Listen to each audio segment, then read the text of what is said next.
බඩේරිඟු කියන්නේ අපි හැමෝම කන්න කැමති කෑමක්නේ. ඉතින් අද උදේ මම පොලට ගියපු වෙලාවේදී බඩේරිඟු තියනවා දැකලා බඩේරිඟු ටිකක් අරගෙන ආවා.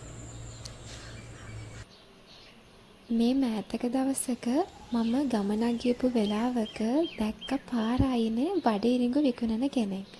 එයා මේ බඩේරිඟු විකුණුවේ මිරිස් කුඩු ලුණු කුඩු දාලා ටිකක් සැරට. ඉතින් මට ඒකත් මතක් වුණා. මට හිතුණා ඒ විදියට බඩේරිඟු හදලා බැලුවොත් හොඳයි කියලා.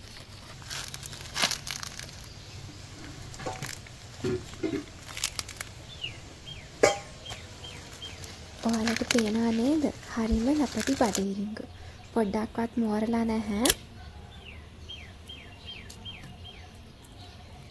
මම දැන් මේ බඩේරිඟු ටික සෝදලා පිරිසිදු කරලා තම්බ ගන්න තමයි යන්නේ. ගොඩාක් ලොකු වෙලාවක් මම මේක තැඹුවෙත් නැහැ. විනාඩි 15ක් විතර වගේ තමයි මම මේක තම්බ ගත්තේ. මොකද මේ ගොඩාක් දලු බඩේරිඟු නිසා ඉක්මනට මේක තැඹුණා.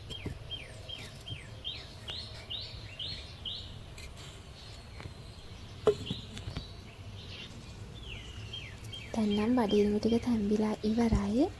මම දැන් මේක වාෂණයකට දාලා ලුණු කුඩු ටිකකුයි මිරිස් කුඩු ටිකකුයි වතුර පොඩ්ඩක් දාලා කලවම් කරලා පොඩි මිශ්‍රණයක් හදාගන්නවා.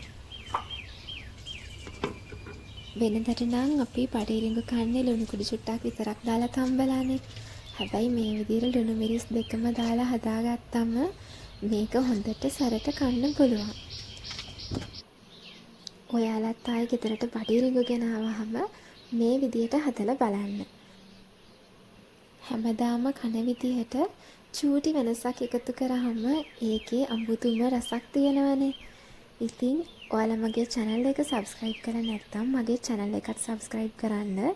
මේ වගේම තවත් වෙනස් විදිහේ කෑමක් අරගෙන ආයෙත් මං ලස්සන වීඩියෝ එකකින් එන්නම්.